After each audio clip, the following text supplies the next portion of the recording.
See, I'm not one of these people who's worried about everything. You got people like this around you. Country's full of them now. People walking around all day long, every minute of the day, worried about everything. Worried about the air, worried about the water, worried about the soil. Worried about insecticides, pesticides, food additives, carcinogens. Worried about radon gas, worried about asbestos. Worried about saving endangered species. Let me tell you about endangered species, all right?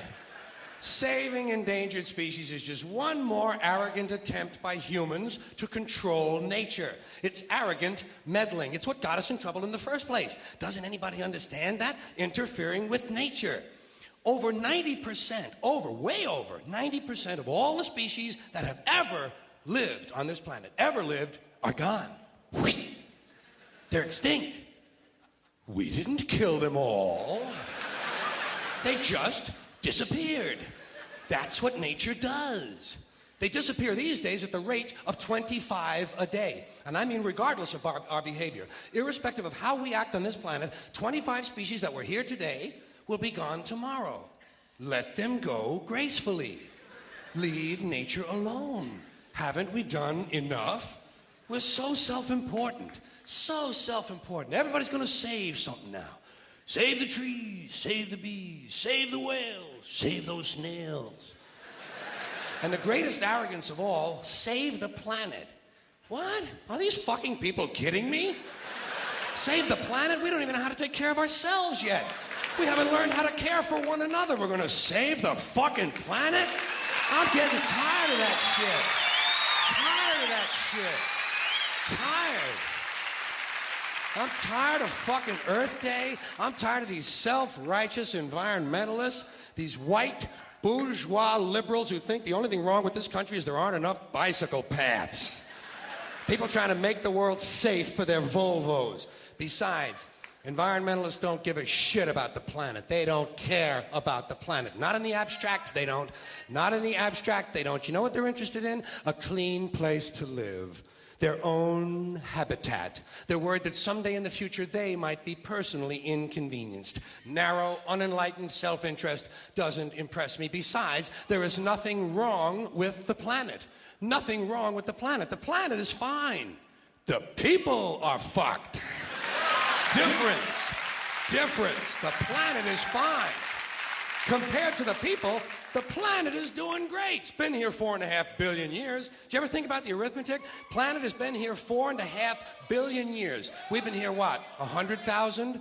Maybe 200,000? And we've only been engaged in heavy industry for a little over 200 years. 200 years versus 4.5 billion. And we have the conceit to think that somehow we're a threat? That somehow we're going to put in jeopardy this beautiful little blue-green ball that's just a-floating around the sun? The planet has been through a lot worse than us. Been through all kinds of things worse than us. Been through earthquakes, volcanoes, plate tectonics, continental drift, solar flares, sunspots, magnetic storms, the magnetic reversal of the poles, hundreds of thousands of years of bombardment by comets and asteroids and meteors, worldwide floods, tidal waves, worldwide fires, erosion, cosmic rays, recurring ice ages, and we think some plastic bags and some aluminum cans are going to make a difference? The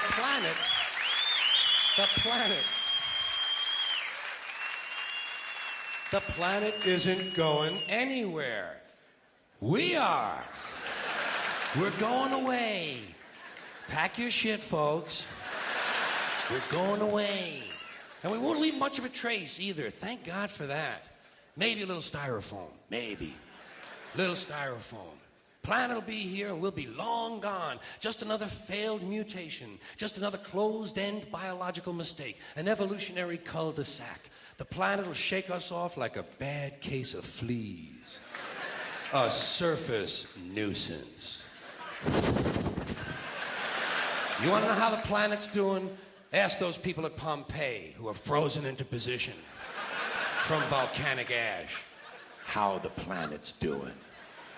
Want to know if the planet's all right? Ask those people in Mexico City or Armenia or 100 other places buried under thousands of tons of earthquake rubble if they feel like a threat to the planet this week. How about those people in Kilauea, Hawaii, who build their homes right next to an active volcano and then wonder why they have lava in the living room?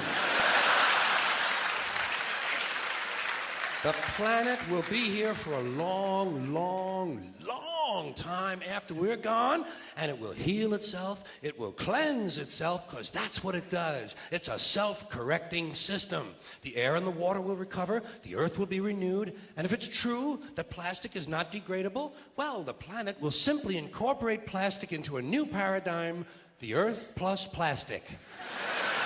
The earth doesn't share our prejudice towards plastic. Plastic came out of the earth. The earth probably sees plastic as just another one of its children.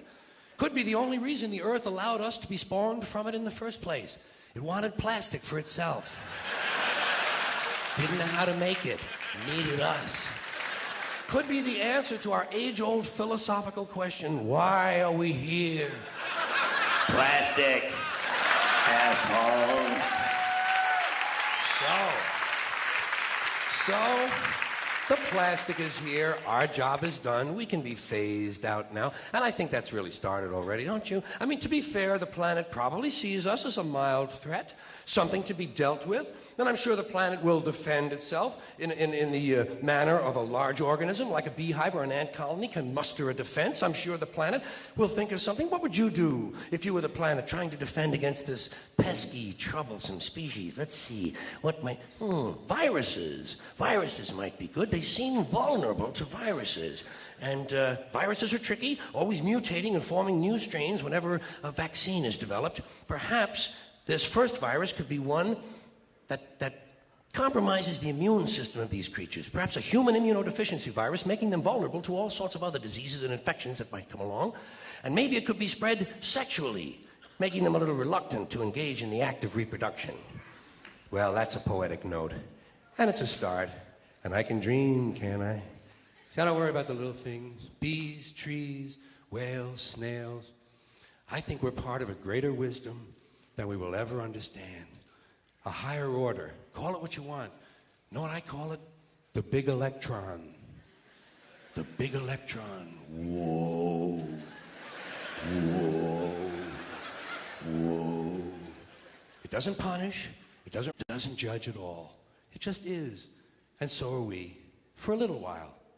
Thanks for being here with me for a little while tonight. Thank you.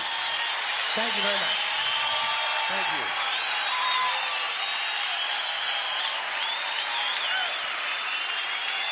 Thank you. Thank you, New York City.